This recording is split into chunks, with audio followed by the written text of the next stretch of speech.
Dalam nama Bapa, Putra, dan Roh Kudus. Amin. Allah yang berbelas kasih, sabda-Mu adalah terang dan pelita hidup kami. Bimbinglah kami dengan Roh Kudus-Mu untuk mendengarkan dan merenungkan sabda-Mu. Dengan daya Roh Kudus-Mu itu, bukalah telinga dan hati kami untuk mendengarkan sabda-Mu. Terangilah budi dan hati kami untuk memahami sabda-Mu. Jernihkanlah hasrat jiwa kami untuk meresapkan sabda-Mu. Doronglah kehendak-Mu dan tekad kami untuk mengamalkan sabda-Mu dalam hidup dan perutusan kami sehari-hari. Amin.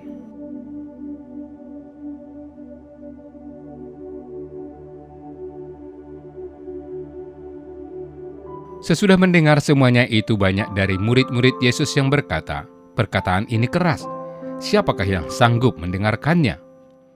Yesus yang di dalam hatinya tahu bahwa murid-muridnya bersungut-sungut tentang hal itu, berkata kepada mereka, "Adakah perkataan itu mengguncangkan imanmu? Dan bagaimanakah jikalau kamu melihat Anak Manusia naik ke tempat di mana Ia sebelumnya berada? Rohlah yang memberi hidup, daging sama sekali tidak berguna. Perkataan-perkataan yang kukatakan kepadamu adalah roh dan hidup, tetapi di antaramu ada yang tidak percaya." Sebab Yesus tahu dari semula siapa yang akan menyerahkan Dia.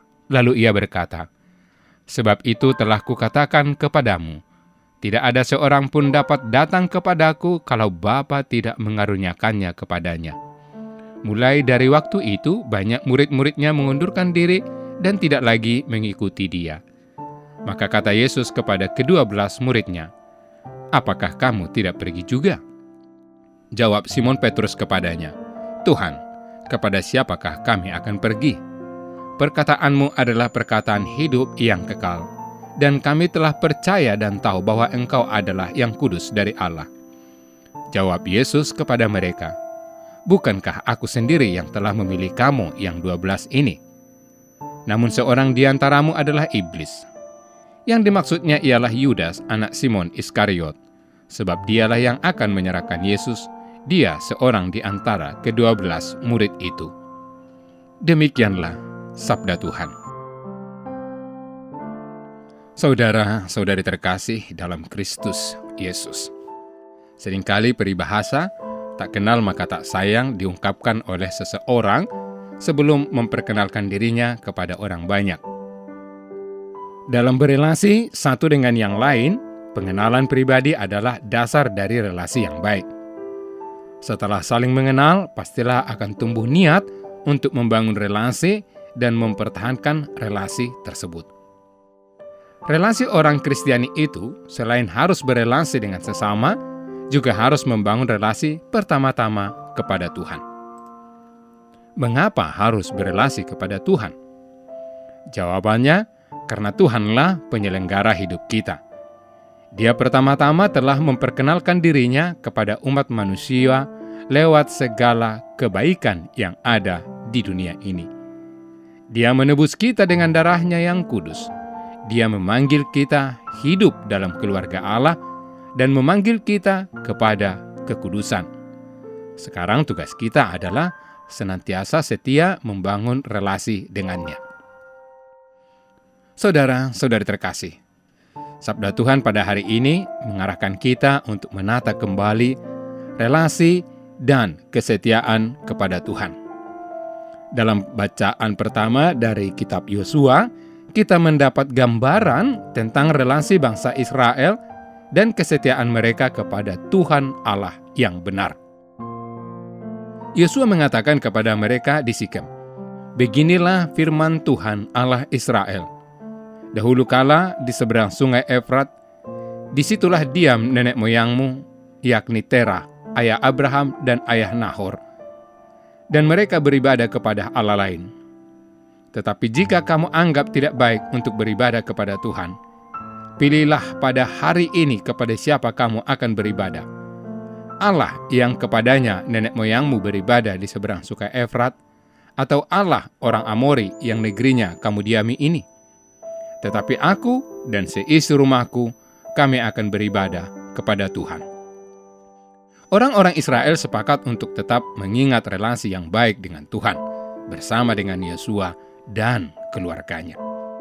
Mereka sungguh merasakan bahwa Tuhan, Allah, Dialah yang telah menuntun mereka dan nenek moyang mereka dari tanah Mesir, dari rumah perbudakan, dan yang telah melakukan tanda-tanda mujizat yang besar ini di depan mata mereka sendiri, dan yang telah melindungi mereka sepanjang jalan yang mereka tempuh dan di antara semua bangsa yang mereka lalui. Tuhan menghalau semua bangsa dan orang Amori, penduduk negeri ini, dari depan mereka. Saudara-saudari yang dikasihi Tuhan, senantiasa membangun relasi yang benar dengan Tuhan juga diamanatkan oleh Santo Paulus kepada jemaat di Efesus. Paulus mula-mula mengingatkan relasi antara suami dan istri sebagai pasangan hidup. Relasi yang digambarkan Paulus sebagai relasi kasih, kepatuhan kepada suami dan hormat kepada sang istri, dan bahwa yang dipersatukan Allah tidak boleh dipisahkan manusia.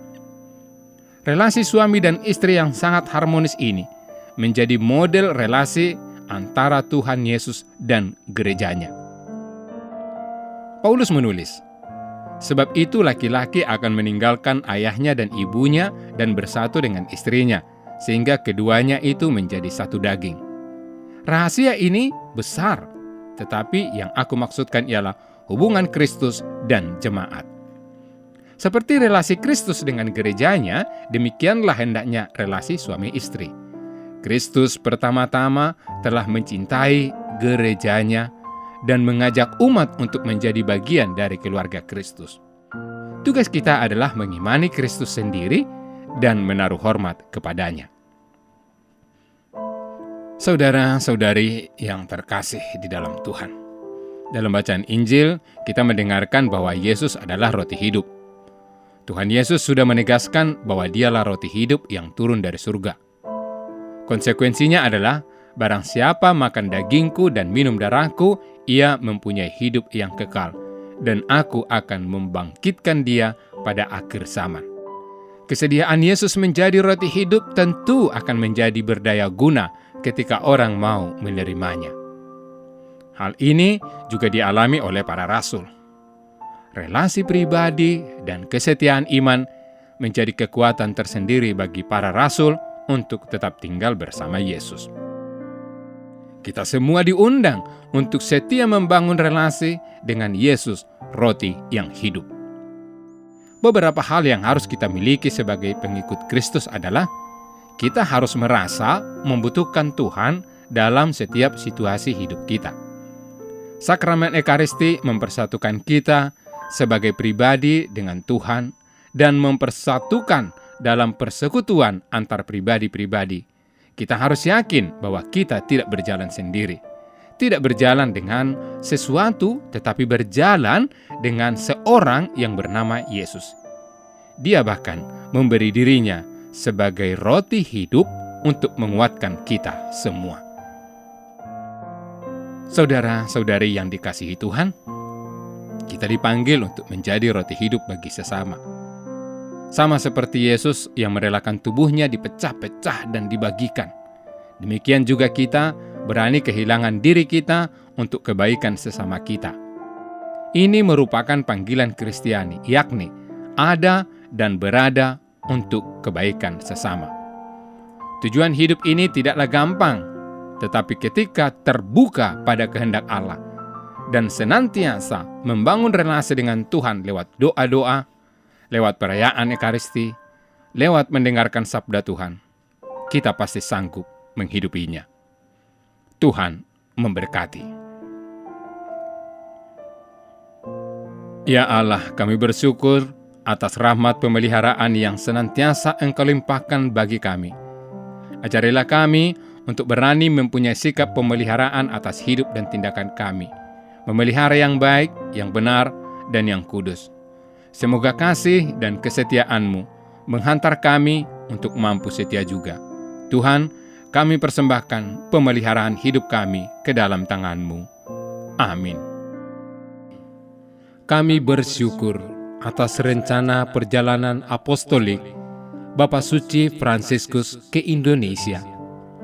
Semoga perjalanan ini menjadi pengalaman iman yang mempererat persaudaraan dalam keanekaragaman, memperkuat bela rasa kepada saudari-saudara kami yang miskin, lemah, tersingkir, dan menderita. Kami mohon kepadamu, berilah kesehatan yang baik bagi Bapak Suci, agar rencana kedatangannya menjadi berkat bagi gereja dan bangsa Indonesia. Semoga kehadirannya membawa sukacita Injil dan membangkitkan pengharapan bagi terciptanya kerukunan, kedamaian, dan kebaikan bersama Bunda Maria, Ibu dan Teladan Iman, serta Bapak Yosef, mempelainya yang amat setia. Kami serahkan siapapun yang terlibat dalam persiapan dan pelaksanaan kunjungan apostolik Bapak Suci ini ke dalam kuasa kasih-Mu. Dengan pengantaraan Kristus, Tuhan kami. Amin.